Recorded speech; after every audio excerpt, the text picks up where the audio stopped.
Yo, back on the YouTube video. This YouTube video gonna be about the top 5 things I feel like everyone should get done before update 1 to get prepared for it and everything. So let's get straight into it. First thing I feel like everyone should get done is stats. Stats need to be maxed out, completely maxed, level 50, level 25, level 100. Prioritize these two over tower health, just because you're gonna really understand quickly that you can't upgrade or do really anything with a mythic or a secret or max any of them out without these two combined together.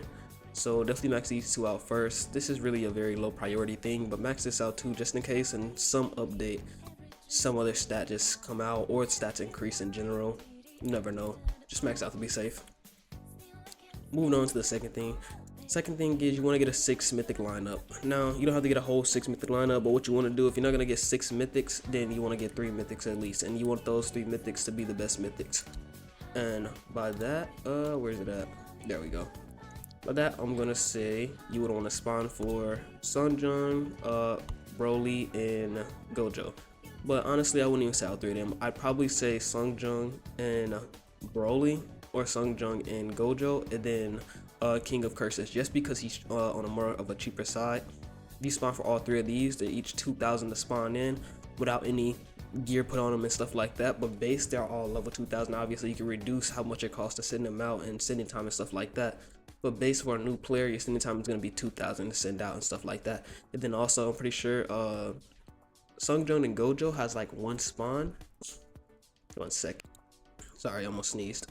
But yeah, Sunjung and Gojo has like 1 spawn, something like that. So I'd prioritize Sunjung, King of Curses, Gojo, and Broly through those. So that's that. Moving on for the third thing, when you get all that set, you got those max, you spent a little bit of trait rolls on them, got like a Violent or like Juggernaut, stuff like that on them to boost their stats. Luckily if you got Sovereign or Duplicate, it's gonna make it much more easier for you going forward in the game. Next thing you want to do is do the bunny event.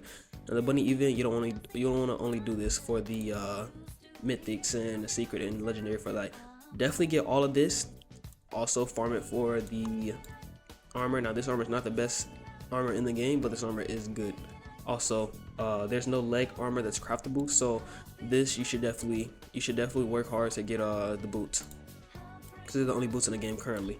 But not only that, the main thing you want to focus on is the trait rolls. There's a 15% chance you can have 500 egg capsules at once, and they're very easy to farm. So this is the most efficient way to farm currently for trait rolls.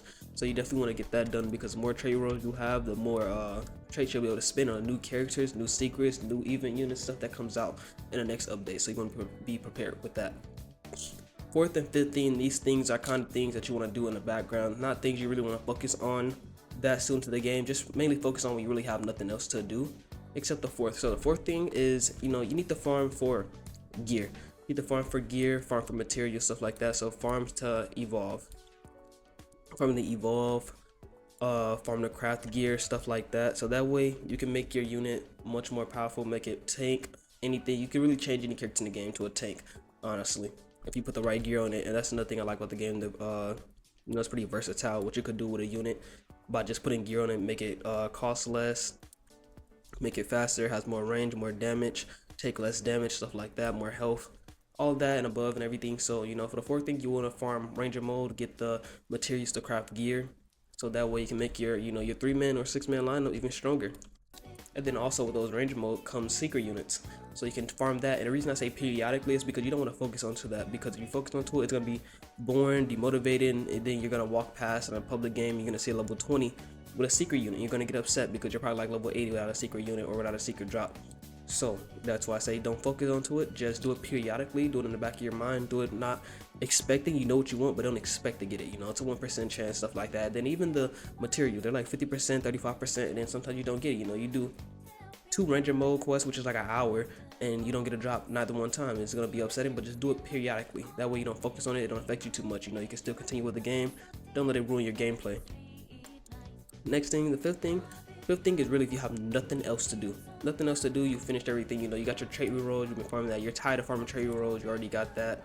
You got all the units, you finished everything. You don't really care about gear that much. You're doing it periodically, obviously, but you don't really care about the gear that much. Then that's when you want to go ahead and do challenges. And what I mean by that, obviously you're gonna do challenges, but start like AFK and farming really deep into challenges only when the limit break material appears. So by saying that, I mean get all your characters to level 100. Now I don't mean all your characters, like everyone that you have, but I do mean probably the top 3 that you're using, or probably the top 6 that you're using, just because you have 6 lineups. But you know, top 3, top 6, try and get them to level 100. And not everyone's gonna want to do that, but it's just more of a thing that it's like you have nothing else to do. There's really nothing else to do. If you don't play anything else on Roblox, why not? So that's really the top 5 things that I would say that you should really get done. You know, pretty quick video, really had to just get that out.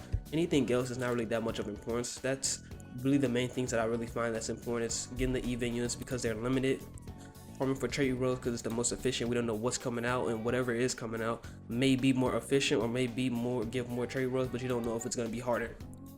And then, you know, stats, self-explanatory. You're gonna need stats to max out your units, do everything else. And you know, the first 3 steps of that list is gonna make you just make everything else in the game much easier. You know, it's like an organization thing. You know, you're more organized. You know, you have your stats max, you have your units, you have everything. You're pretty much set. You know what to get, things like that. So I try to say that, put that all on the list, you know, ball it all up and do everything like that. Get it all done. You don't have to get it all done before update 1, except the bunny, because obviously that's limited, but you never know. There might be something that replace the bunny event and make it into something better. Who knows? But those be my top 5 things that I feel like you should do and everything. And yeah, everybody have a nice day.